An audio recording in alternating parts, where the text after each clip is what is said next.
بسم الله الرحمن الرحيم نحمده ونصلي ونسلم على رسوله الكريم اما بعد سامعین بوقار، آج 14 اگست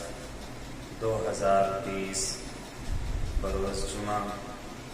کچھ احباب و مخلصین کی اصرار پر کل آئندہ جنگ آزادی اور 15 اگست کی مناسبت سے کچھ گفتگو کرنے کا حکم ہوا ہے۔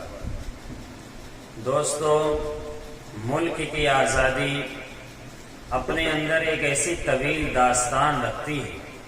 اور مسلمانوں نے اس ملک کی جد و جہد اور اس کو آزاد کرنے کے لیے اور سامراجی طاقت سے اس ملک کو اور اس ملک والوں کو نجات دلانے کے لیے جو انتھک جد و جہد اور محنت و کوشش کی ہے، وہ یقیناً ایک ناقابل فراموش تاریخ ہے۔ اور یہ آزادی کی لڑائی اور ملک کو انگریزوں کے پنجہ استبداد سے چھڑانے کی جو جد و جہد اور لڑائی لڑی گئی ہے، یہ لڑائی صرف 1857 سے نہیں بلکہ یہ لڑائی مغلیہ بادشاہ بہادر شاہ ظفر کے اس دنیا سے رخصت ہونے کے بعد 1757 سے مستقل لڑائی لڑی جا رہی ہے۔ اور اس ملک کی لڑائی میں اور انگریزوں کو اس ملک سے بھگانے میں علماء کرام نے خاص طور سے پہلی صدی کے اندر جو محنتیں اور قربانیاں پیش کی ہیں، وہ تاریخ کے اوراق میں سنہرے حروف سے درج ہے۔ چونکہ مسلمانوں نے سب سے پہلے اس ملک کو آزاد کرانے کے لیے آواز اٹھائی، اور پہلی صدی میں سب سے پہلے جنہوں نے انگریز سے لوہا مانا اور انگریز کا لوہا لیا اور اس کے سامنے ایک شیر دل انسان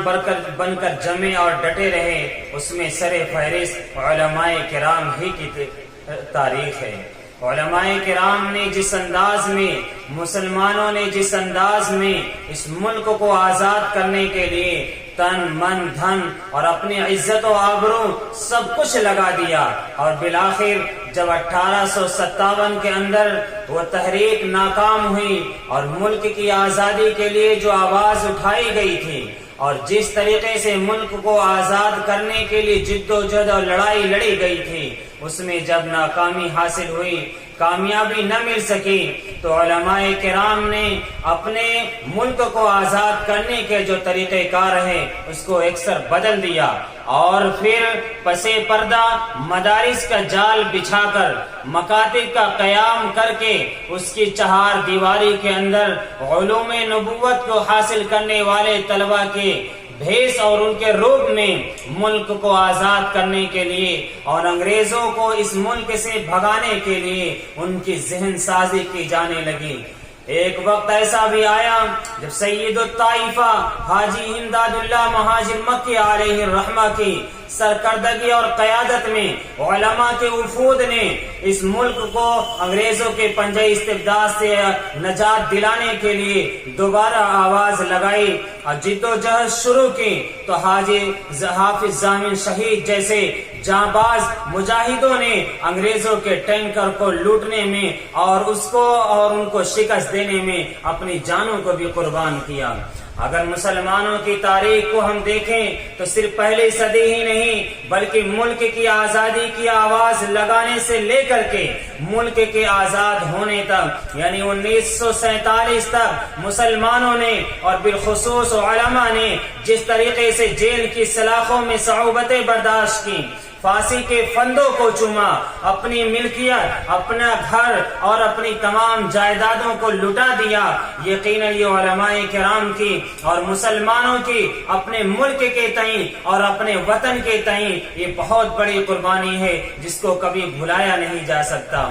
جب حضرت شیخ الہند علیہ الرحمہ کی یہ تحریک شروع ہوئی اور ملک کو آزاد کرنے کی لڑائی لڑی جانے لگی تو آپ کے ایک شاگرد خاص حضرت مولانا سید حسین احمد مدنی علیہ الرحمہ نے ملک کی آزادی کے لیے اور انگریزوں کو اس ملک سے نجات دلانے کے لیے پوری جد و جہد کر دی، اتنی محنت و کوشش کی کہ حضرت شیخ الہند علیہ الرحمہ کے بارے میں خود انگریزوں کے مورخین نے اور انگریزوں نے یہ کہا تھا کہ اس شیخ الہند کے اندر انگریز دشمنی اتنی بھری ہوئی ہے کہ اگر اس کو جلا کر راکھ کر دیا جائے تو اس کی راکھ بھی ایسے مقام پر اڑ کر نہیں جائے گی جہاں پر کوئی انگریز بستا ہو، اگر اس کو کاٹ کر اس کی بوٹی کے تکہ بوٹیاں کر دی جائیں، اگر اس کے بدن کو کاٹ کاٹ کے ایک ایک جز کو الگ کر دیا جائے تبھی اس کے جسم کے لہو سے ایک ایک قطرے سے انگریز دشمنی ظاہر و باہر رہے گی۔ حضرت شیخ الاسلام علیہ الرحمہ کے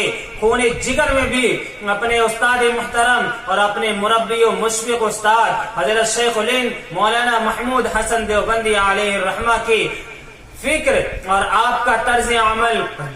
بدن کے جسم کے رگ و ریشے میں پیوست تھا۔ آپ نے جس قدر ملک کی آزادی کے لیے مسلمانوں کو، علماء کو، مدارس کو اور ہندوستان میں بسنے والی ہر برادری اور نسل کے لوگوں کو،